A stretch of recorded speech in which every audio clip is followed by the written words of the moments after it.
बिस्मिल्लाहिर्रहमानिर्रहीम। अस्सलाम वालेकुम। कॉलम शामिल फारूकी की है। आइए आज उनका एक कॉलम सुनते हैं। शाह साहब इस्तीफा न दीजिए। ये कॉलम 17 जून 1999 को शाया हुआ था। आइए सुनते हैं। इस्लामाबाद से कौमी असम्बली के रुकन जफर अली शाह को, जो मियां नवाज शरीफ की मुस्लिम लीग के मेंबर हैं, पुलिस ने ताहिर खोखर की खुदसोजी के इल्जाम में FIR में नामजद किया है। इस सिलसिले में इस्लामाबाद के SSP राय अल्ताफ ने जफर अली शाह साहब के बकौल उनका जिक्र हकारत के साथ किया और उन्हें नाम नेहाद कहा। चुनांचे 11 जून को असम्बली के इजलास में एक तहरीक के इस्तेकाक पेश करते हुए शाह साहब ने रोजनामा उम्मत के नुमाइंदा खुशी की रिपोर्ट के मुताबिक एक इंतहाई जज्बाती तकरीर की और दीगर बातों के अलावा ये सवाल भी किया कि ब्यूरोक्रेसी को ये किसने हक दिया है कि वो अरकान असम्बली को कभी बिजली चोर कहे, कभी नाम नेहाद कहे, इस तरह पार्लियामानी निज़ाम का मुंह काला करे। अपनी तकरीर के दौरान खुद जफर अली शाह ने भी राय अल्ताफ पर बहुत सारे इल्ज़ाम लगाए। जफर अली शाह साहब के सवाल के जवाब में हम ये नहीं बताएंगे कि अरकान असम्बली को बिजली चोर कहने का हक इन लोगों को उन अरकान असम्बली ने खुद दिया जो बिजली की चोरी में मुलव्विस हुए। हम उन्हें यह भी नहीं बताएंगे कि किसी भी रुकन असम्बली को नाम नेहाद कहने का हक खुद उन अरकान असम्बली दिया जिन्होंने अपने इंतखाब के मौके पर ब्यूरोक्रेसी के मेंबरों से अमली ताउन हासिल किया। ये बात याद रखने की है कि ब्यूरोक्रेसी के मुकाबले में पार्लियामानी जमहूरियत एक कम उम्र इदारा है। किसी न किसी किस्म की ब्यूरोक्रेसी तो हर मुल्क में उस वक्त से मौजूद है जब से उस मुल्क में किसी न किसी किस्म की हुकूमत का वजूद कायम हुआ है। ब्यूरोक्रेसी के बगैर तो मुल्क का तस्वुर ही नहीं किया सकता है, जबकि पार्लियामानी जमहूरियत की उम्र ज़्यादा से ज़्यादा 300 साल की है। पार्लियामानी जमहूरियत का तस्वुर इस बुनियाद पर कायम है कि हर मुल्क के असल मालिक उसके अवाम होते हैं। लिहाजा जमहूरी इदारों में अरकान की हैसियत मालिक यानी अवाम के नुमाइंदों की होती है और ब्यूरोक्रेसी बहरहाल अवाम के खादिम है, लेकिन मखदूम होने के लिए भी कुछ शराइत हैं। जो लोग जमहूरी अक्सरियत के जरिए मुंतखब होकर ऐवान नुमाइंदगान में आना चाहते हैं, उनका पहला मेयार तो ये होना चाहिए कि खुद उनका माजी भी साफ सुथरा हो। वो अपने इंतखाब में ब्यूरोक्रेसी के अरकान से कोई मदद न लें, अवाम में अपनी मकबूलियत की बुनियाद पर मुंतखब हों और फिर मुंतखब होने के बाद कानून साजी में मुस्बत किरदार अदा करें। असम्बली के ज़रिए ब्यूरोक्रेसी पर नज़र रखें और अगर कभी वो ब्यूरोक्रेसी किसी रुकन को अपने इख्तियारात को गलत इस्तेमाल करते देखें तो कानून को हरकत में लाएं। ये ना हो कि कोई मुंतखब नुमाइंदा अपने मफाद में खुद ब्यूरोक्रेसी को गलत काम करने पर आवादा करे। ये बड़ी बदकिस्मती की बात है कि हम एक ज़माने से मुंतखब अरकान को यही शिकायत करते हुए देख रहे हैं कि हुकूमत में शरीक होने के बावजूद उनका काम नहीं हो रहा है। बरसर इक़्तिदार जमात का हर रुकन ये कहता नजर आता है कि हम पार्टी के आदमी होने के बावजूद अपना काम नहीं करा सकते हैं। ये पुलिस वाले हमारी बात नहीं सुन रहे हैं। तालीमात के शोबे में तरक्कियाँ और तबादले हमारी मर्जी से खिलाफ हो रहे हैं। हमारी सिफारिश पर लोगों को नौकरियाँ नहीं मिल रही हैं। यानी उनकी ख्वाहिश ये होती है कि फौजदारी के तमाम इख्तियारात पुलिस और अदलिया से लेकर उन्हें दे दिए जाएँ। मुलाजमतों में भर्तियाँ अगर पब्लिक सर्विस कमीशन या मजाज अफसर करें तो उनसे पूछ गछ करें।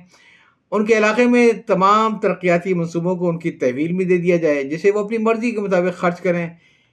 याद रखिए, जब तक अवामी नुमाइंदों का ये रवैया बरकरार है उस वक्त तक वो ब्यूरोक्रेसी के सामने परेशान ही रहेंगे।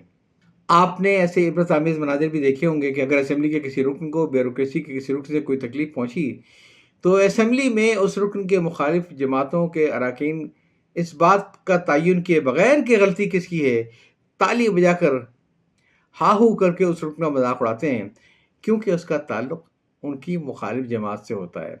और जब यही सूरत दूसरी जमात के रुकन के साथ पेश आती है तो उसे भी अदायगी इसी सिक्के में होती है। इस मौके पर मैं आज़ादी से पहले गैर मुनक़सिम पंजाब का एक वाक़या अरकान असम्बली की दिलचस्पी और इबरत के लिए सुनाता हूँ, जिसे चौधरी ज़फ़रुल्लाह खान ने, जो उस वक्त पंजाब असम्बली के रुकन थे, अपनी खुदनविश में बयान किया। चौधरी साहब ऐवान में बरइख्तियार जमात यूनिटेड पार्टी में शामिल थे, जिसके लीडर मियाँ सर फजल हुसैन थे। इसी ऐवान में आज़ाद पार्टी के नाम से एक छोटी सी जमात चौधरी फजल हक की सरगर्दी में काम कर रही थी। आज़ाद पार्टी के एक रुकन चौधरी अब्दुल रहमान ने एक तकरीर में कहा कि उन्हें ज़िला जलंधर के अंग्रेज़ डिप्टी कमिश्नर मिस्टर वर्सी ने बुलाकर धमकाया। चौधरी फजल खान ने ऐवान से बाहर चौधरी फजल हक से कहा कि आपकी पार्टी के एक रुकन के साथ ये बदसलूकी हुई है तो आप तहरीक इस्तेकाक क्यों नहीं पेश कर रहे।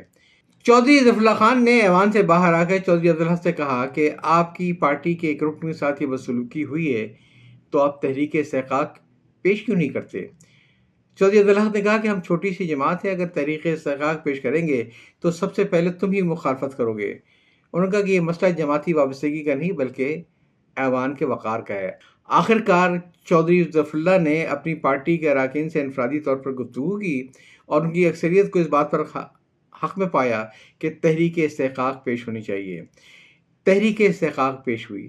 قائد ایوان سر فضل حسین نے یہ کہہ کر تحریک کی مخالفت کی کہ ڈپٹی کمشنر سے ٹیلی فون پر گفتگو کی گئی ہے۔ انہوں نے اس الزام کی تردید کی ہے۔ اب ایک طرف ایک رکن اسمبلی کا وہ بیان اور دوسری طرف ڈپٹی کمشنر کا بیان اور کوئی تیسرا شخص وہاں موجود نہیں ہے، لہذا تحقیقات کا کوئی فائدہ نہیں ہوگا۔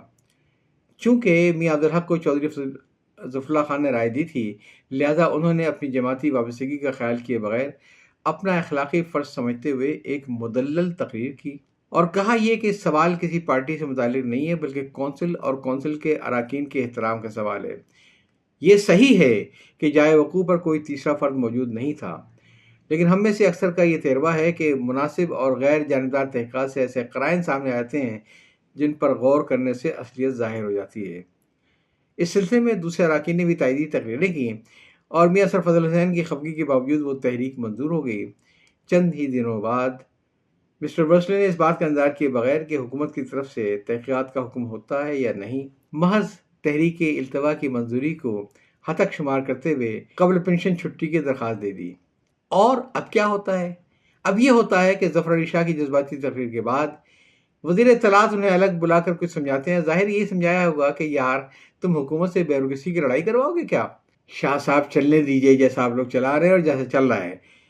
اسلام آباد کے SSP سے تعلقات کو خوشگوار بنانے کی کوشش کیجیے، پھر اس کے ذریعے مخالف اراکین کو وغیرہ وغیرہ۔